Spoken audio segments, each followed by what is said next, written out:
కొట్టినటువంటి దెబ్బతో గజ్జ వణుకుతా ఉంది. అమెరికాకి సంబంధించినటువంటి 13 స్థావరాలు లేపు అవతలేసినారు. నేను ఇంతకుముందు చెప్పాను, ఇజ్రాయెల్కి సంబంధించి అమెరికాకి సంబంధించి ఈ రెండు దేశాలు కలిసి ఇరాన్ మీద వాళ్ళ యొక్క సుప్రీం లీడర్స్ని, టాప్ లెవెల్ లీడర్షిప్ని, సెకండరీ లెవెల్ లీడర్షిప్ని కనుక లేపేస్తే ఒక రకమైన సంక్షోభం వస్తుంది.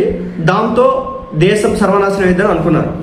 బేసిక్గా మనం సినిమాల్లో కావచ్చు, మన పురాణాల ప్రకారం కూడా, మన గ్రంథాల ప్రకారం కూడా ఎప్పుడైతే రాజుని లేపేస్తామో అక్కడ ఉన్నటువంటి సైన్యం అంతా కూడా చెల్లాచెదరైపోతుంది. సో ఇరాన్కి సంబంధించిన టాప్ లీడర్షిప్ని ఒక రాజు అనుకుంటే కనుక, దాన్ని లేపేస్తే కనుక వీళ్ళంతా కూడా సైలెంట్ అయిపోతారు, కాళ్ళ మీద పడిపోతాడు, కాళ్ళ బేరానికి వచ్చేస్తారు అనుకుంటే, ఈరోజున ఇరాన్ కొట్టేటువంటి దెబ్బతో 13 అమెరికా స్థావరాలు, కొన్ని వందల వేల కోట్ల రూపాయలు సర్వనాశనం అయిపోతాయి అని చెప్పొచ్చు.